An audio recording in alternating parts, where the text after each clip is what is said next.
just be with us. In Jesus' name I pray. And if you agree with it, say amen. Amen. I want to talk to you this morning about a man by the name of Mephibosheth. Everybody say Mephibosheth. Just don't say it real loud because I don't know what's going to come out. So just be real careful. Say it real slow. Mephibosheth. Put the emphasis on the fib and not on the chef. I want to talk to you about Mephibosheth. So go with me in the book of 2 Samuel. 2 Samuel chapter 4. We're going to learn a little bit about Mephibosheth. Now, as you're turning there, 2 Samuel chapter 4. As you're going there, I want to give you a reminder. Be sure and join us on the 18th and the 19th as we talk about things that are coming on the world stage, things that are already present but have not yet been birthed, if you will. And I encourage you to come out and let's talk about the times that we live in, and let's look into what is coming. And I believe you'll be blessed by it. So come and join us on September the 18th and 19th. But something else I want to mention to you real quick is for the next couple of weeks, at least the next week, after this one, I want to talk about some of the more obscure and less mentioned folks in the Bible. As we've done our Bible studies on Wednesday nights, doesn't it seem, Joe, that these characters that we would never give a second thought to, the more we look into them and the more we study, they seem to have a whole lot of deep and rich meaning and teaching for us. And so I want to try to kind of bring some of these people out and bring them to your attention, not necessarily to bring them to the forefront, but to bring them to the forefront so we can bring the message that God has in their life to the forefront. And this morning we're going to start with a man by the name of Mephibosheth. Now, I'm not going to ask you an embarrassing question this morning, but how many of you all have studied Mephibosheth, have looked into the life of Mephibosheth? Has anybody ever heard of Mephibosheth? Let's start there. Well, Mephibosheth, we're going to find out, is actually a pretty important character. So I think it might show up on the screen. Let's see. Yes, you can follow me on the big screen, or you can look in your Bible there. It says, and Jonathan, in verse 4, and Jonathan, Saul's son.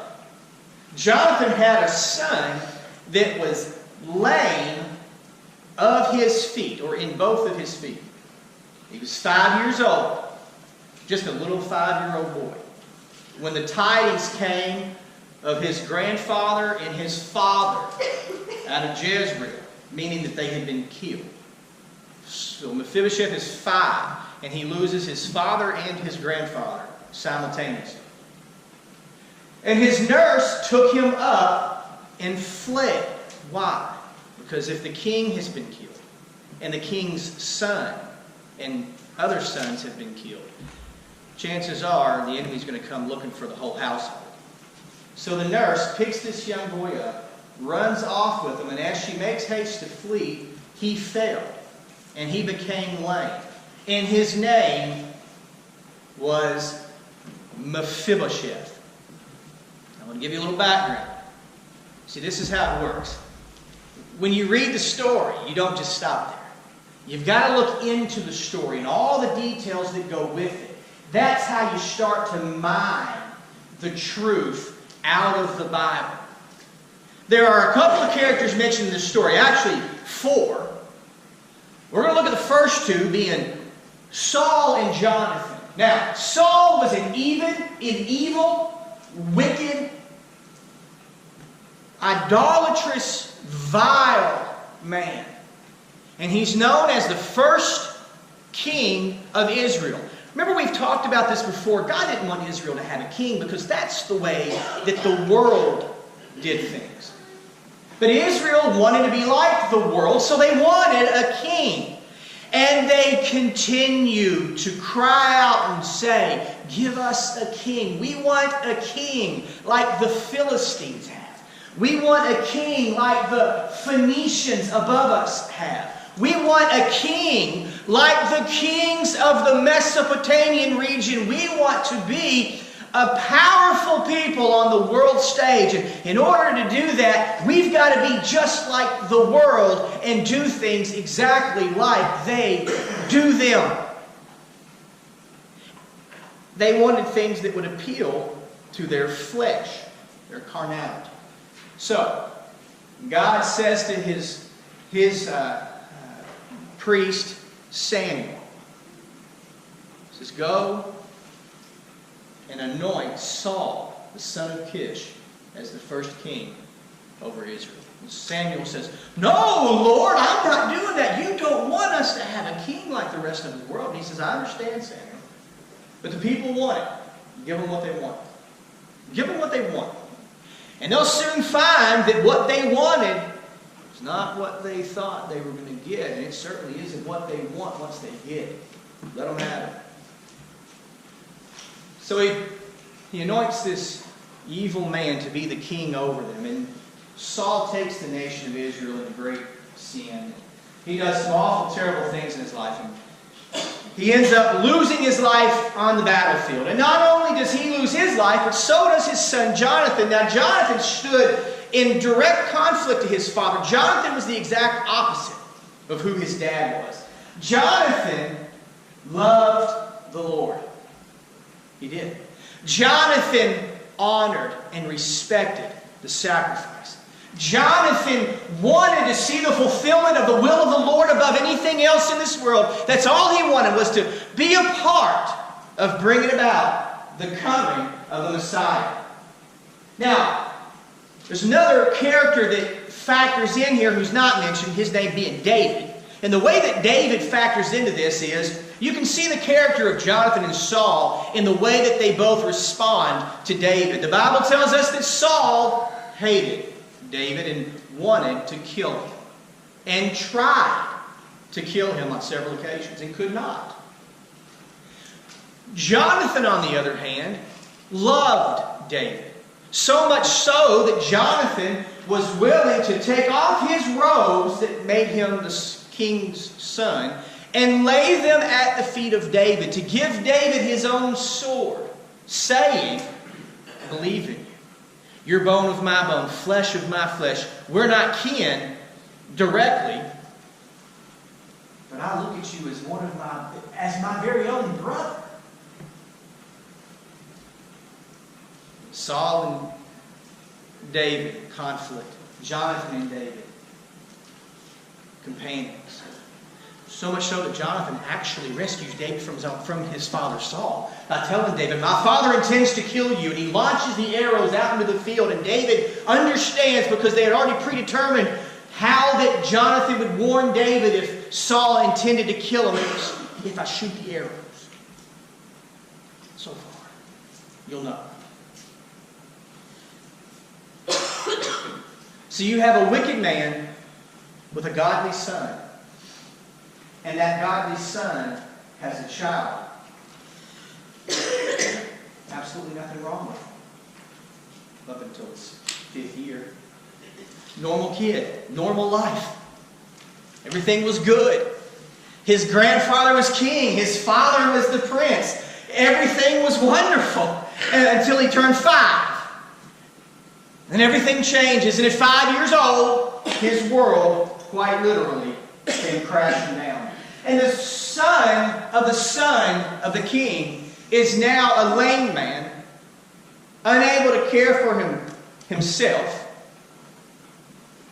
and is at the mercy of others to care for him. Think about that. Not only was he physically capable of caring for himself before this, I mean, as much as a 4-year-old boy can, he would have grown to be a healthy, strong, virile man.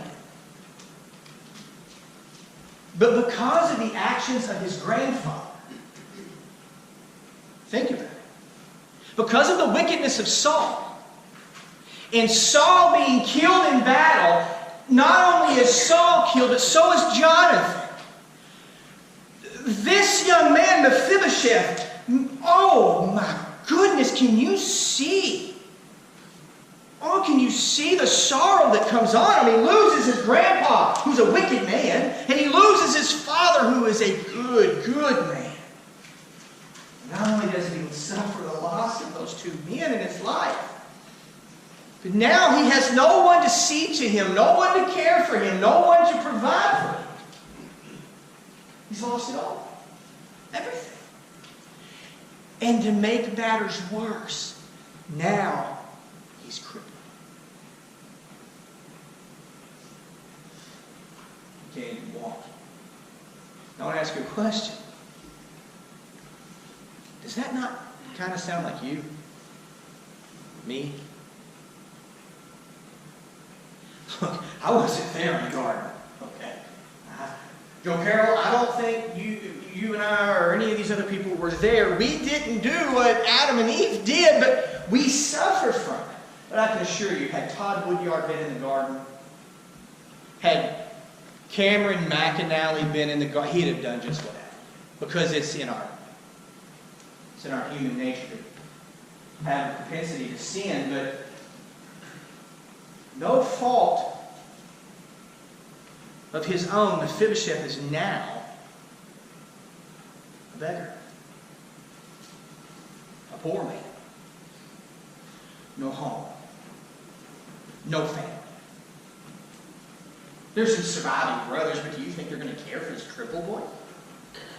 No, absolutely not. Now I want you to think about your life. I want you to think about you, yourself specifically.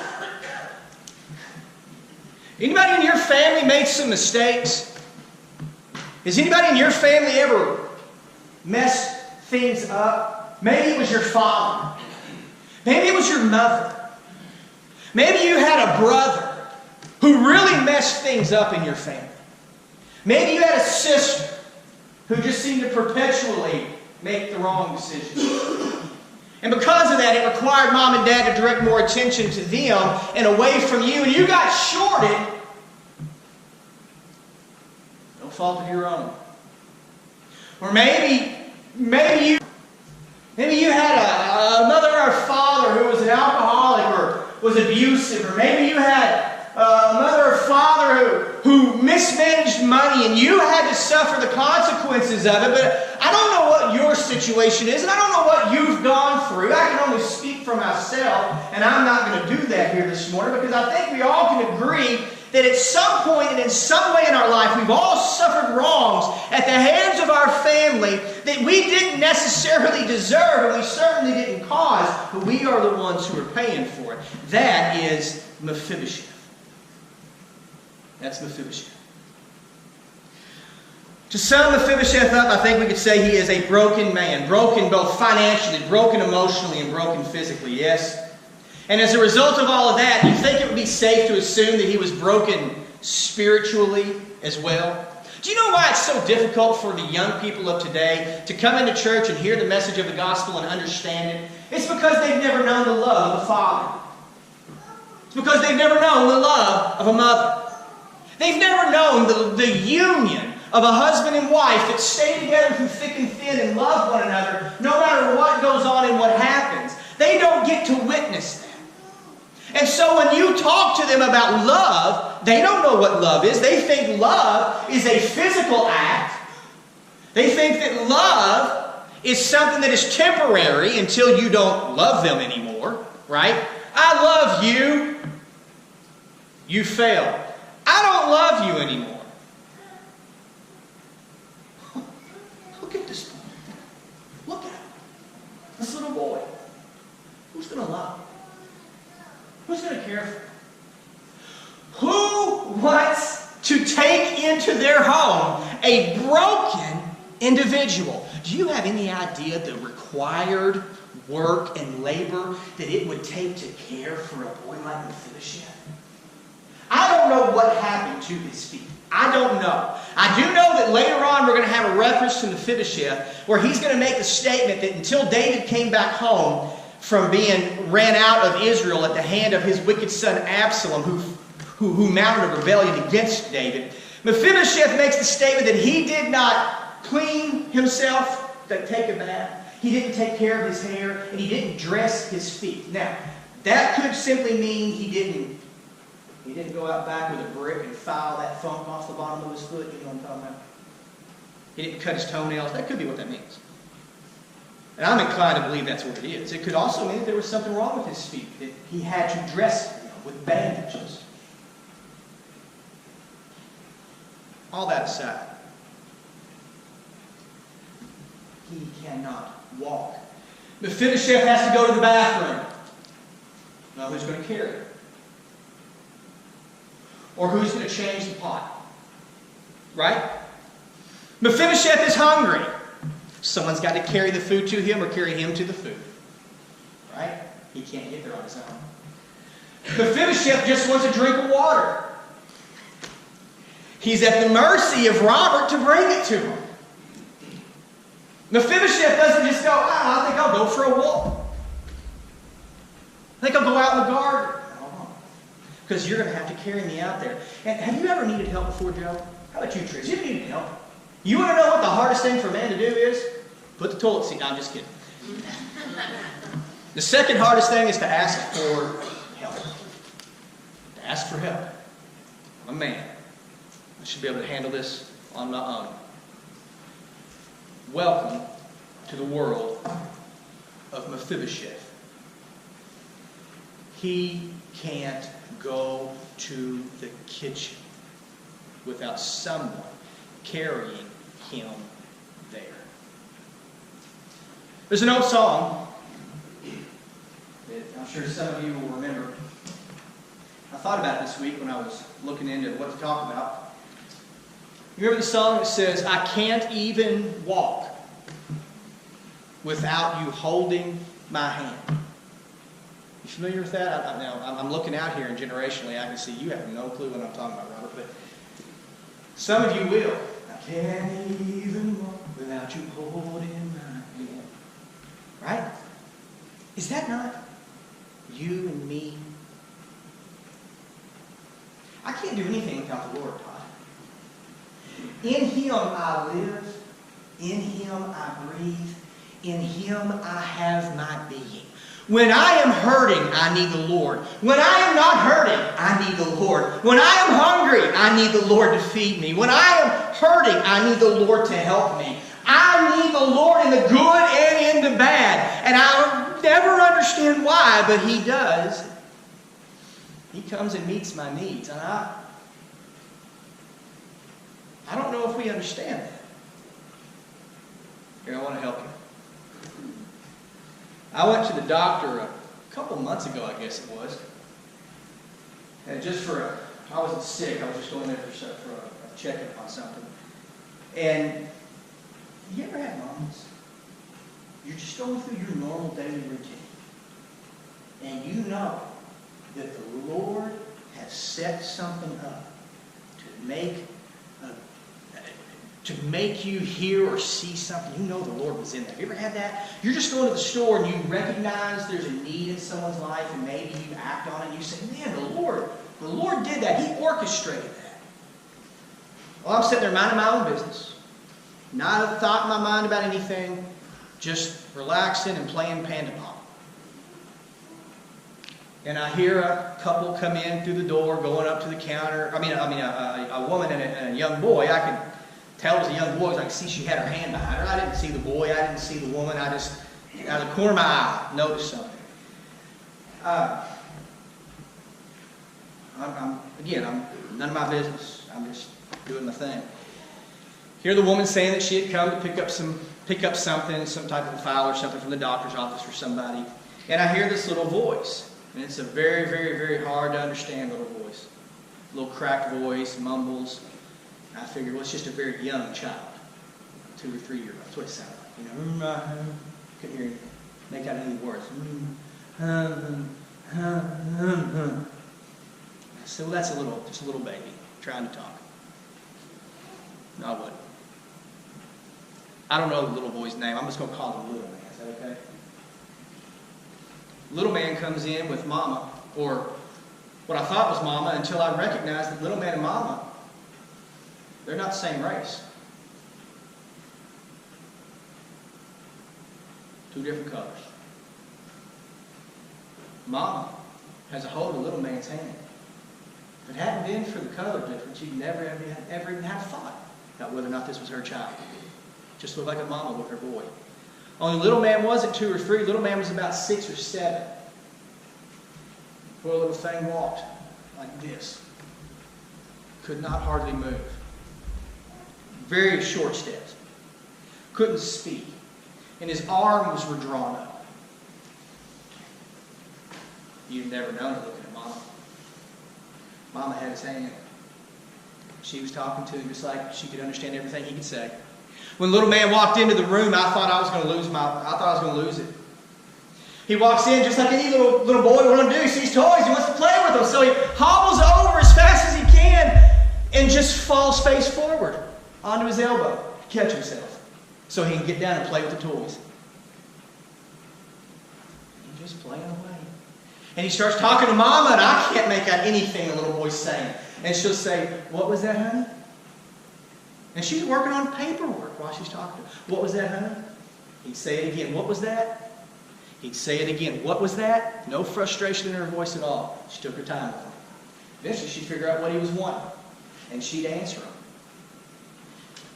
I don't think I'd ever be able to capture the look that was in her eyes and the look that was in his eyes. I couldn't portray that to you. All I can say to you, Becky, is you know how you look at your boys? How your boys would look at you? You look at them willing to do anything, including laying down your own life for them. And they look at you knowing that there's not a need in this world that they'll ever have as long as you're alive, right? That's the look that was in little man's eyes. And that was the look in Mama's eyes. And the more I watched that little boy, or thought about that little boy, when I left, I was in a puddle of tears by the time I got in the car, and I couldn't believe what I just witnessed. It was one of the most wonderful things I've ever seen in my life. One of the most wonderful things I've ever seen in my life. Color didn't matter. Who his mother and father were did not matter. It did not matter whether his mother gave him up or his father didn't want him. It didn't matter whether or not they were drug addicts. It didn't matter whether or not they were abusive. Nothing mattered. The only thing that mattered was that this little boy had a mama. Someone who stepped in and did for him what his natural parents would not do. And there was absolutely nothing that I don't believe this woman would have done for this little boy. Nothing at all. Even if it required the giving of her own life, I believe she would do it. I don't know who she was. I don't even know what the relationship was. I have no idea. All I know is that when I left there, I wasn't worried about that little boy. As long as she was around, he was going to be all right. Then I got to thinking about it. I'm him. That little boy is me. That's me. I don't have anything to offer the Lord. I don't have anything to give to Him. There's no reason for Him to have any desire for me at all. There's no reason for Him to want me. I have left Him. I have walked away from Him. I have turned from Him. I have broken His commandments. I have done everything to give Him a good enough reason to walk away from Him, and not one time has He ever left me. Why? Because I am broken. You are broken. The lost and degenerate world that we live in. Do you know why they're lost and degenerate? Because they are broken and they don't know the love of a father. But you and I, we're broken. Angie, I'm broken and so are you. But I know the love of the Father. And in my brokenness, He doesn't show up and then leave me when I can't walk and keep up with Him. When I drag my feet. When I can't move. He doesn't desert me. No. What does He do in those times? He picks me up. And He puts me on His hip. On His back. And He carries me. Mephibosheth. Broken. Lame in both feet. Do you know what the law says? You know what the Jewish law says about Mephibosheth? Mephibosheth could never go to the temple. He could never go into the temple. He could never go and be a part of the sacrifices. he could never know the joy of giving and taking part in the sacrifice. Well, he could offer it. He couldn't bring it inside the gates, though. He'd have to stay outside the gates. You know the story in Acts chapter 9, of the beggar who was outside of the gate called Beautiful? He stayed there every day outside the gate and begged and asked for alms, begged for alms. Remember Peter? He says, silver and gold have I none, but such as I have give I unto you. Now take up your bed and walk. Remember that? Do you know why that man was sitting outside of that gate? Because he couldn't go inside. He couldn't go in that gate and take part in the temple festivities. He had to stay on the outside because he was broken and lame. He could not walk. The law says anything that is lame in its feet, anyone who is lame in their feet, anyone who has got the scurvy or is diseased, anyone with leprosy, anyone who has an ailment or a deformity is not allowed to come in. Not allowed to come in. They can't. So what kind of a life do you think Mephibosheth is going to lead? He can't work. He can't make money. His family is in dirty work in the nation of Israel. His reputation is shot.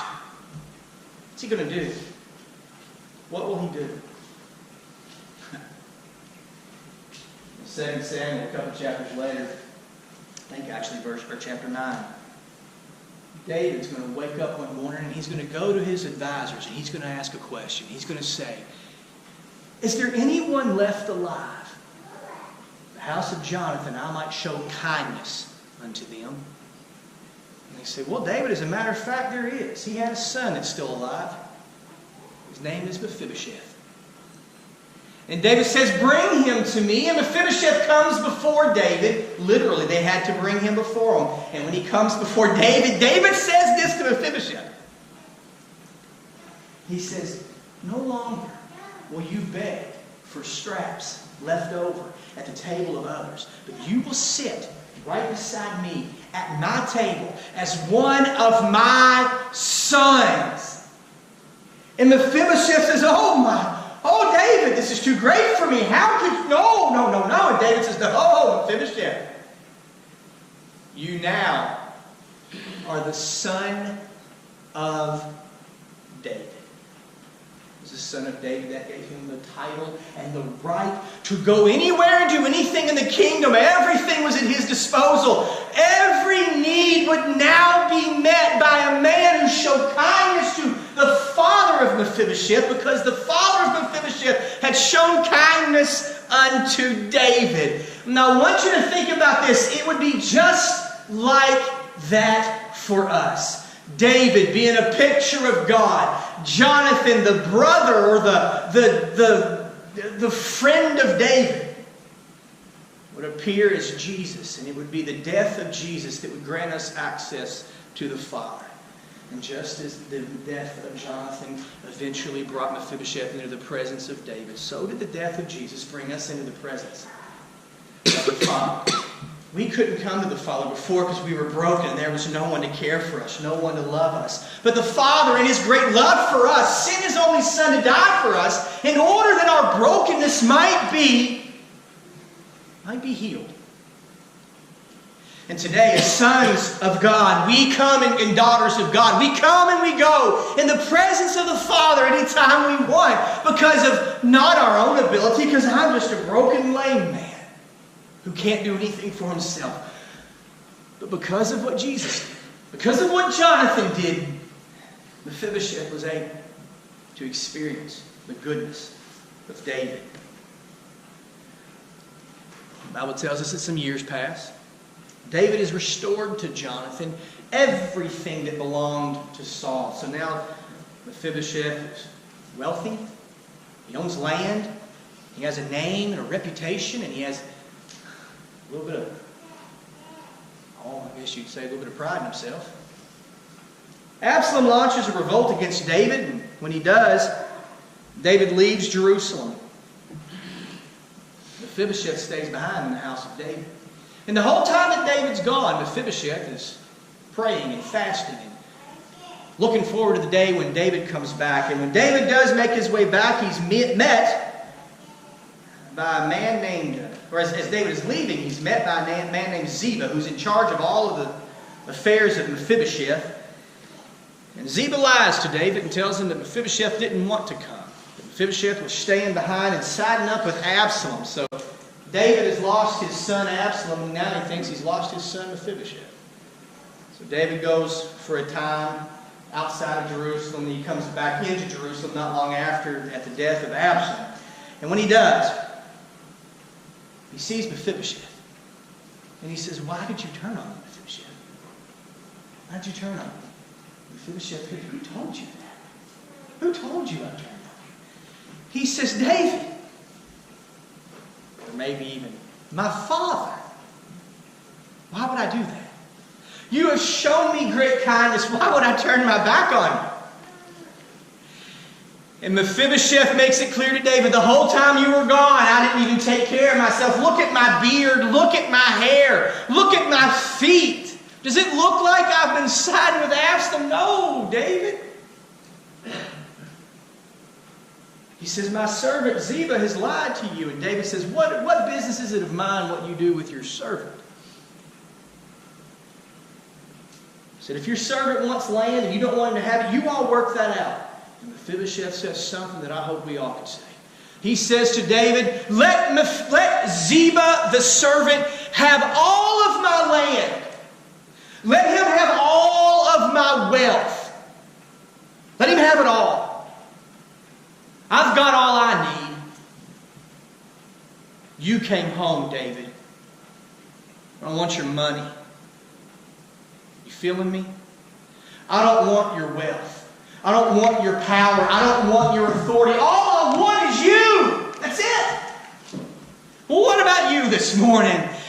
Do you understand that you are broken, and no matter how rich you are, no matter how powerful, no matter how much influence you think you have nothing if you don't have Him. And if I have Him, I have everything. Is there a need that you're ever going to have in this life that He won't meet? Absolutely not. Have I ever accomplished anything on my own? Absolutely not. It's been because of the goodness of the Lord. I don't want the land. I don't want the wealth. I just want a Father.